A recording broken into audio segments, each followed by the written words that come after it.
What's up guys, this is Bangalore Productions and doing a little midweek video for you guys. So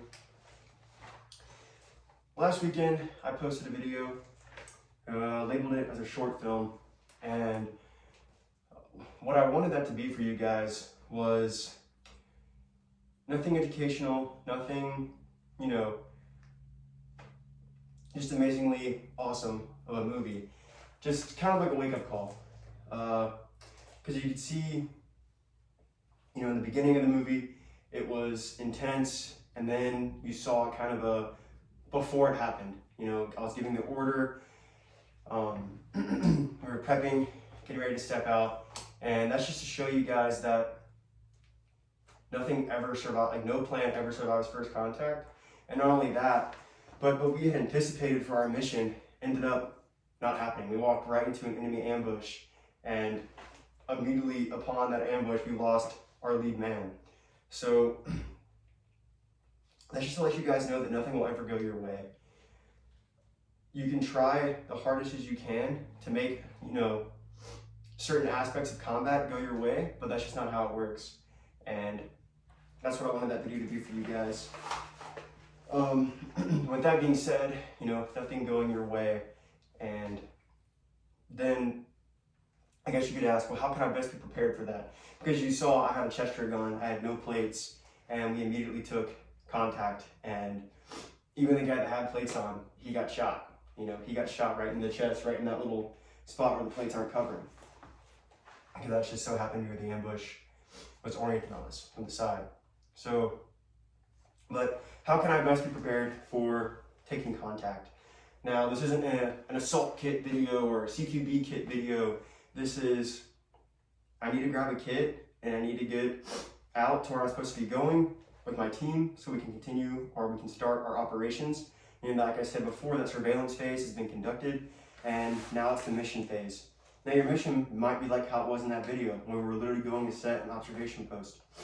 But that's not what ended up happening. What ended up happening is we found ourselves in a decisive, engagement, and we had to break contact, but it was hard because one of the guys got shot. So we had to, react to contact, those immediate action drills, do the best we could with what we had. So with that being said, I'll go over what in my eyes is a pretty good kit for any prepared citizen when you are armoring up, when you're wearing plates, because you never know when you'll have to, get in a decisive engagement. Even if you never want to do that or never plan on it, it happens. So I'll do a quick side profile so you guys can see everything that I'm wearing. And then we'll get down into the video. So first off, my rifle, it looks different. What did I do? Well, I've talked about it before in a couple videos. My rifle wasn't the best, so I completely modified my upper, and what I did was I turned my other upper, my Bushmaster 16-inch, into a free float with a mid-length gas block. So I got that done today actually. So the actual upper receiver is still Bushmaster, and the barrel is Bushmaster, which I don't think that's necessarily a bad brand. They're pretty good. But my old barrel and old receiver was not Bushmaster. I don't even know the company. So I turned into a free float. So hopefully that will help with my accuracy and help with being more deadly. Then somebody mentioned in another video, yada yada yada, don't take your flashlight, mount it the right way. Well guy, I did that. You're right, and I want to say I'm sorry for being an asshole in the comments and acting like I'm a know-it-all, because I'm not. I'm constantly learning and I'm constantly improving, as you can see from getting a new upper. So with that being said, we'll start with the kit. Kevlar is the exact same as it always is. Our bump helmet, the same. Balaclava, the same. I didn't wear it in that video. If you guys saw me, you know who I am. Well, you know who I am. But if you don't recognize me, that's good. I'm not too concerned with people knowing who I am.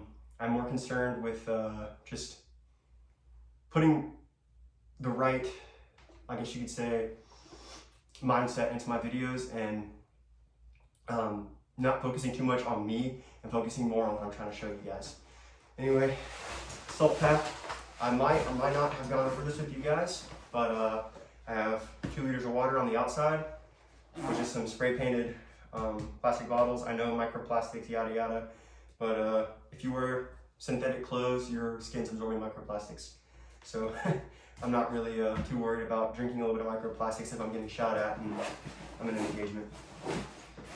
Inside, on the top, poncho, rainwear, socks. In this kit, I have my stove and all the stuff that I need for the stove to create, a fire and boil water. I got my titanium mug with some, what's this stuff called? The flatline. I have 30 foot of that right there. Then I have 2 Mountain House meals, so that's about 24 hours. Chow right there. You can honestly even stretch it out. Rifle cleaning gear. And then emergency bivvy in bright orange. I think I might have showed you guys that before. And then in the front, I have my note-taking gear, all my mapping stuff. And then portable charger and a cord for it. So very light assault pack. Just bare minimum basics. Okay, so plate carrier. I'll get to the belt later. Plate carrier. So I'm running Hesco L210s and T-Rex Arms AC1. I know I mentioned that I was looking for a plate carrier. I've had this one for a long time. I just didn't want to use it because it's black, but as you can see, my chest is black. It doesn't matter. Like, in my opinion, if you want to be concealed and you want to be camouflaged, you'll find a way to be concealed and camouflaged. Your kit necessarily doesn't matter because, as you can see, I can just throw this cover hood on and I'm pretty much more or less covered. Anyway, so T-Rex Arms plate bags with their cummerbund. I cut the Velcro off with a seam ripper just because I just didn't like the way that Velcro is shaped. That weird little shape, didn't like it, so I cut it off. Spiritus Mark V placard, Pangolin flat over one of my mags. 2 right there. Tourniquet, just shot cord on the side. Identification right here. And then in my dangler, I have my med kit. Right side cummerbund, barrel fitting, magazine. Left side cummerbund, 2 magazines. So that's 1, 2, 3, 4, 5, 6 mags on the plate carrier. And then on the belt, I also have 2 more in a Pangolin and a spud pouch. So anyway, I'll take the belt off to show you guys this. So my belt. So starting on my right side, I have a tourniquet. Then I have my pistol, Glock 19 with the agency upper. Guerrilla strong arm. Nalgene on the belt. Some people prefer not to run water on their battle belts or their kits at all. They prefer to carry it in the packs, that's fine. Some people prefer to carry 2 water bottles in their kit, and that's fine. It's whatever you want to do, whatever you're comfortable with, and whatever's not going to get in your way or make you incapable of fighting. Excuse me. Blue Force Gear dump pouch. The spud pouch, now this is just an Amazon one, and it's held up just fine. And it's got 2 rifle mags in there, so that's 8 magazines on my kit, plus 1 in the gun, 9 mags. And I have room in my assault pack to spare, so I can carry a couple extra mags in there. Then my Amazon just a pouch, pistol mag, flashbang, smoke grenade, whatever you want to put right there. And then on the inside, I have the little Orion smoke flare, signal panel, and an IR chem light. For just different, these are all 3 different tools for marking. And so I have my marking pouch. So that is my battle belt, my plate carrier, nothing on the back, so I can wear an assault pack or a ruck with it and make it a teeny bit more comfortable. I'm also running a headlamp just on the actual plate bag because I just prefer. That's when I was with my kit for work. That's exactly how I ran it. The Coyote Brown Mark V placard was on my Gen 3 flak. Ran a headlamp right there like that. And I ran elastic cummerbunds with mag pouches, and I ran magazines on the side of those. So other than my belt, which now has a pistol holster and a couple of different pouches, this is a very similar setup to what I ran as a squad leader in the Marine Corps. So that is a fighting load on a plate carrier. And now I'll show you my updated patrol rig. So this has been a lot of thought that's gone into this.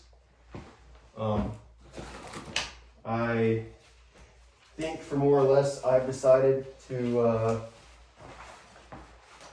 kind of forego a belt rig for a couple of reasons. One of them being just how much space it takes up on your body and just how much, you know, like weight you're carrying on a belt. And I just believe now, after some training without the belt rig, that I think I prefer not wearing it. And that's not to say that for you guys, you know, belt rigs aren't good. Because like I said, what I said in a video 2 weeks ago still stands. They're fantastic pieces of kit and they will accomplish 90% of your missions. So if that's what you have, don't go out and buy anything else just because I said I don't run it anymore. Or because another YouTuber says that belt rigs are dumb. Like, they're good. They're good pieces of kit. I just prefer, for the way that I like to operate, I just don't think a belt kit suits me the best as, you know, some other pieces of kit would. Like this Mark 5 placard with nothing on the sides, so it doesn't interfere with my belt if I wear it. And what I've noticed is that wearing a chest rig without stuff on the sides, like I mentioned, has no interference with the ruck. And I feel like I'd rather have just my fighting load on my body and then all my sustainment inside of my rucksack instead of carrying it all along my belt. Because yes, if I have to ditch my ruck, now I have stuff that I can still carry and still be able to sustain myself. But that's what your pockets are for. I've said that before. I still always carry my water filtration in my right pocket. And if I wanted to, I could carry a couple of snacks in my left pocket, enough to get me by. So what am I carrying in my patrol rig that makes it a patrol rig and not just a generic micro chest rig? So first off, on the left shoulder strap, I have my Ranger beads from my pace count. And then what really makes this more of a patrol rig is what I carry in the abdomen, or the dangler. So I got my compass, unzaded compass, right there. It's dummy corded inside, just quick access to it. And then this rig is more built on, you know, sustainment in a lightweight package. So notepad and pen, I'm gonna replace this pen with a pencil just because they last a little bit longer, and if they get wet, they don't stop writing. Lighter with some duct tape, signal mirror, and then my survival 10. And I keep saying that I'll go over the contents of this. I will eventually, but not today because I don't want this video to be too long. Then I have 3 magazines in the rear, one with a Pangolin, because I just think that's a good way to keep that mag like ultra secure. And then these other 2 just have generic pull tabs on them. And then I have a Shaw Concepts single elastic mag pouch in the front.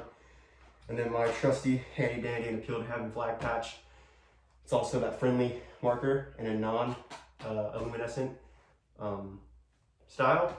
So yeah, this is the rig. So I can wear this with my day pack. I can wear it with a ruck, and it's gonna be a lot more comfortable than, for me, a big belt rig. Just my body type. I've tried a lot. As you guys can see, I've made plenty of videos with the belt rig and talking about it. And I've also made plenty of videos with the chest rig. That's just my own internal battle of deciding what kind of rig best suits me. And I think I have decided further, like from here on out, that I believe the chest rig is what suits me best. And on the back of this chest rig, instead of the generic like cover, I have a mesh pad cover to keep me a lot more cooler than just the generic one. It pushes it off my body a little bit better, and that mesh allows it to be more breathable when I'm wearing this for extended periods of time. On the bottom, tourniquet, and then in the front pouch, multi-tool. For medical, with this kit, if I was not wearing a belt because I had a ruck on, I would just take the IFAK.